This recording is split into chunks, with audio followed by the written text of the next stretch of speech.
Ya e tanga ia ne loa la ele. Ma tai ona e lua sifuru ma le ona. Ma tai ia lua sifuru ma le ona. A le foi upu e ono. Ma tai ia lua sifuru ma le ona. Foi upu e ono. Se ia o le foi upu e sifuru tonu. Amen. Lua sifuru ma le ona ma tai. O mo o sifuru. A pai wa e tanga ia tu ia ile tato tusi nei taia. Papi o le fafini fo ina ang suau. A o mai le fe au lea. Sa fe mai lea. O manatu. O le kala lea. Wailo a mai manre o le fafini ma ang suau. A koe la unga kunge. Ia la wai loa unga ngana malama i fo ia. Ia tato uma. Amen. Nana suau. Ai. Au ke mi uma ke. Ma ai le kuspa ia. E au mai le fe au le ke. Amen. E ke wa sau le. Fai la unga le sau le. Toi tu malau. Santa ua ia. Ale fo o ne taia. Ia po tata ua fo. Ia na au o. Na ufa pele. Ia o fina ngalo la vale o tua. E moni ele o manatu le atua. Ele tai ona tu sama manatu tamata. Ia o fa mo la lo la la. O no o manatu. O tata lo o male nya na sua. Amen. Tangu wala pas. Amen. Ia au mo tatu. Ine nei tai au mana ia la ka ko fai tau mala fai punai ono. Se ia o fai pas formal tot. A fai wa mawala tusi ia tatu fai tau mai ai fa man mole.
Ore tato matua na.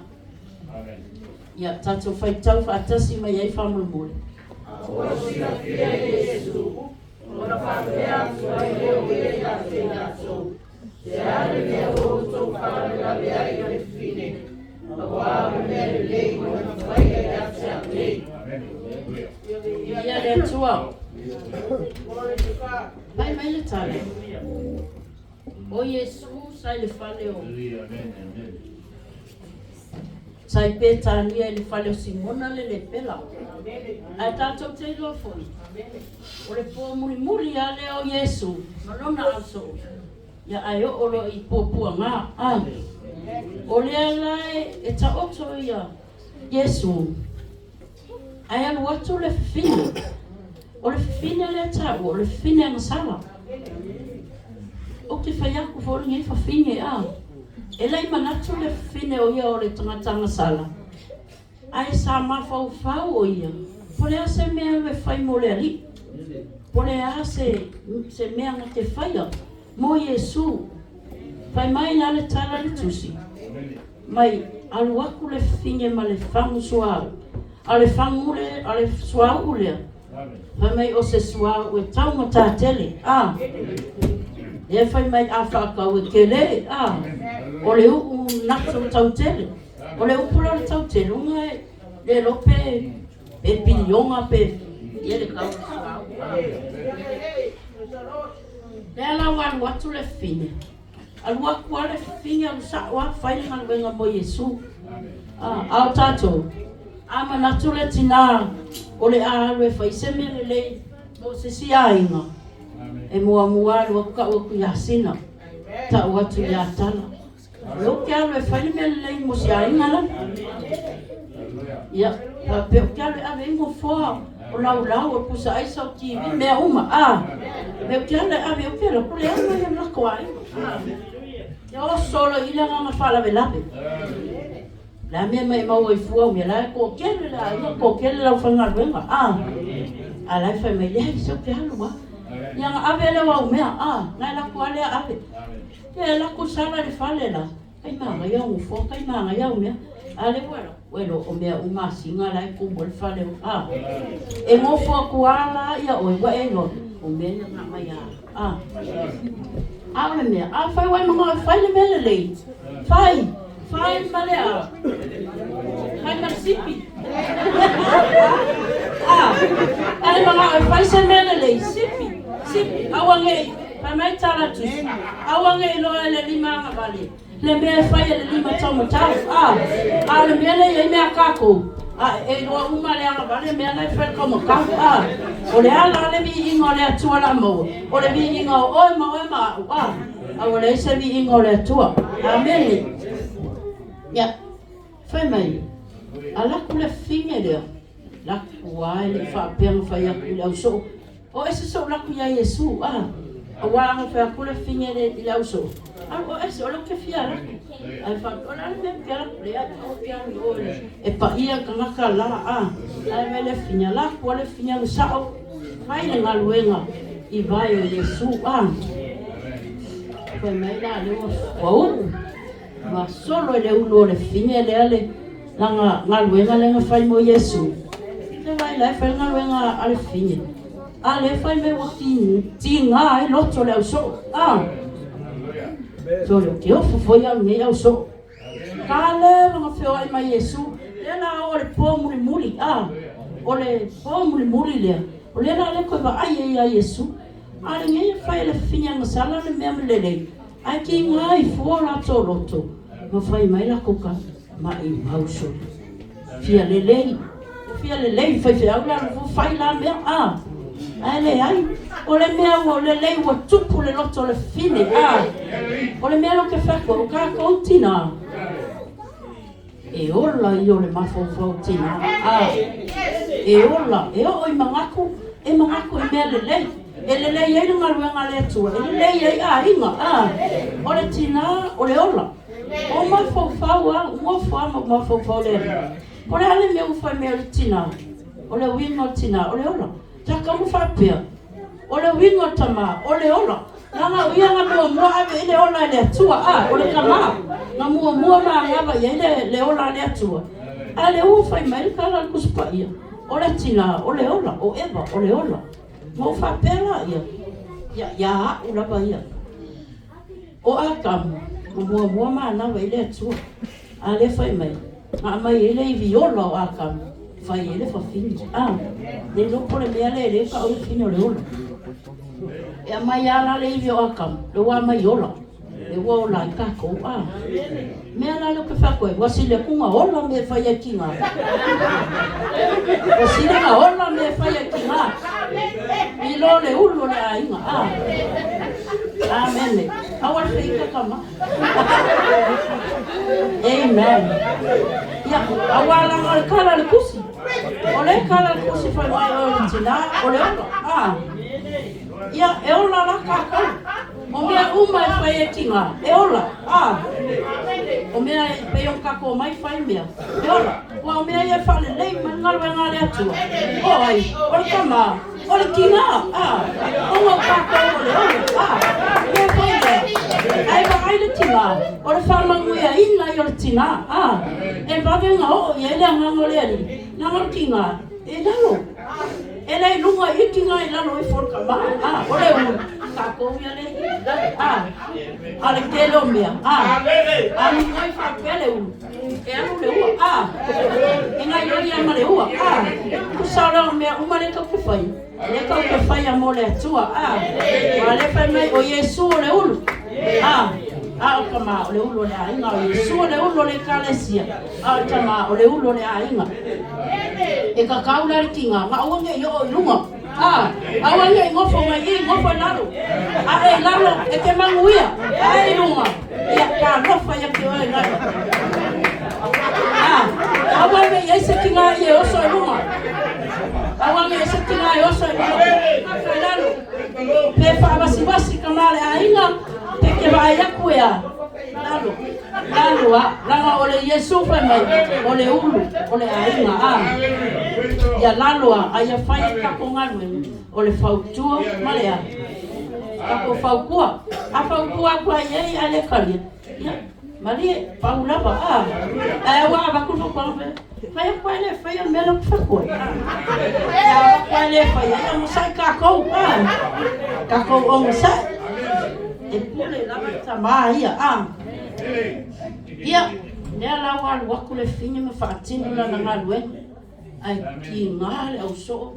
Mui. Ko ileva ngalako mafuka ma Yesu.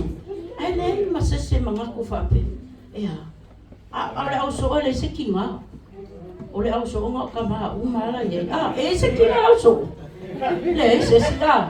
Ole au so ole ka mai o kama uma. Ai le ma se yo se mama ko le pa se ka ko wo ye. Se me le por ka ko ri. Le la o nga kai i mur ka ko pasa ka muri. Ko ke la ko va ai le la o ye. Kinga ma fa ka ma pua nga. Ya ele masisi ngoso i se la ngona lelei se ngana wenga le ngana paia o au kinga e Sofia le ngana paia ai le melelei ya e Sofia kinga le ngana paia pai melelei ale melelei le faku afai sip ya kako awa me kala e ke no ai fai nguru melelei Fama ngale tua ai silo ngabi ia le tua awa afai le kala ore bi inga oe maua ai le ai se bi inga le tua amen inga ka le se bi inga le tua ia mai la ile mai wa ole o me o mai fela so ala i lo mai Yesu lo mai Yesu ki mai so muy olanga mai Yesu aho Pai mai lo Yesu ka ko makuanga. Se ale mea o tau whala me lawe ai le whawhingi. O le mea le lawa ma whaia. Whaia e ia moa o nei. Iata o nei. Ele ai asa me lilo e le moa le atua. Whaia lesi le me le lei. Le whai kako kakala e whai le me le lei. I loa umai le ko kako. Kau ke le la lafi no mo le atua. Ele nga o kou le upi. Kako unga nga o kou ka. Ke kou whape. Ke le mai ka ila i ai le. Le ai kako unga. Rango le upo le atua e wha. Kasi lua ko wha. Da bea uma kako. Ia. Le alawa ki ngala o so mui. Ale whakolo Yesu, se ale mea tō te whala me lawe. O le mea le leile o whai whiwhinga ia kia. Whape ngare o langa ni tau ke ia. A whai se mea le lei ia alawa. Ai mau, ala fua ave ngā me o rai kere la kome. Ale, o le manguia langa lenga whai. Ia, whakingo ngā ruenga le whinge. Whai mai le tāla le. Ale tusi. Ona fai mai o Yesu. Ale me fala de lawe ai le papini. O le mea le lei ua fai e ia te a lei.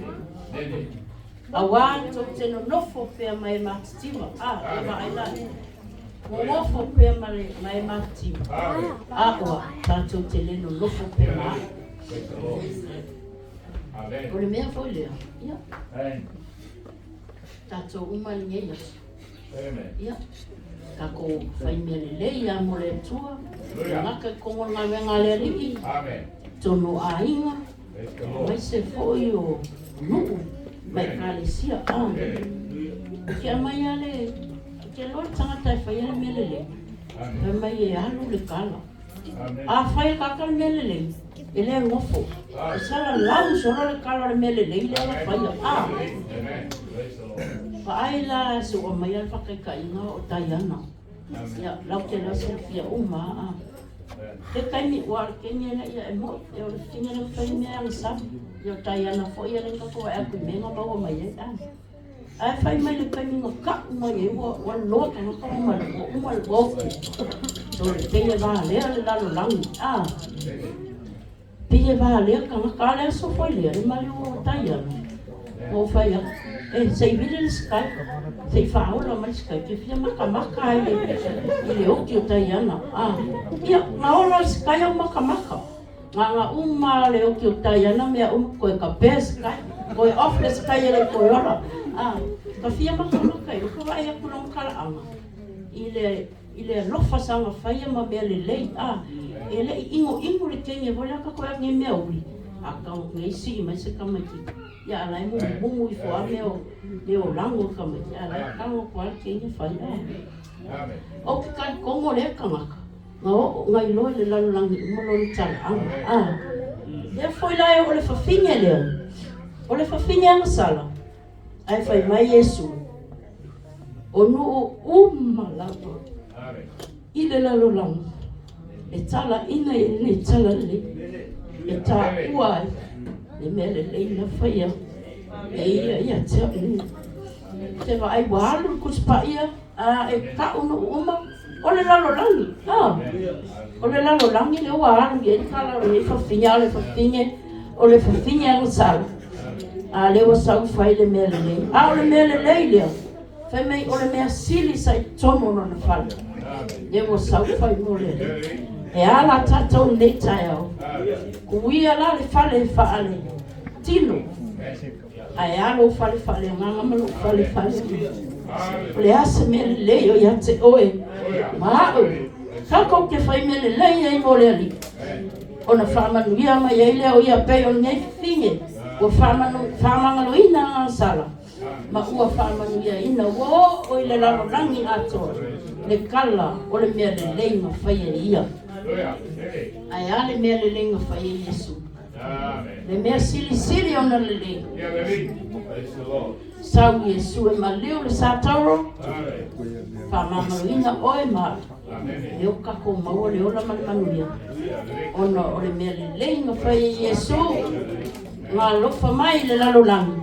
Ia leo tongi o laina ma whao laina ai tātou. Ia, whai mai le tātou matua. Aua sila fia Yesu. Ona whapea tua I leo ia I lato. Ia le mea wa utou whala me lave le fine. Aua o le mea le lei.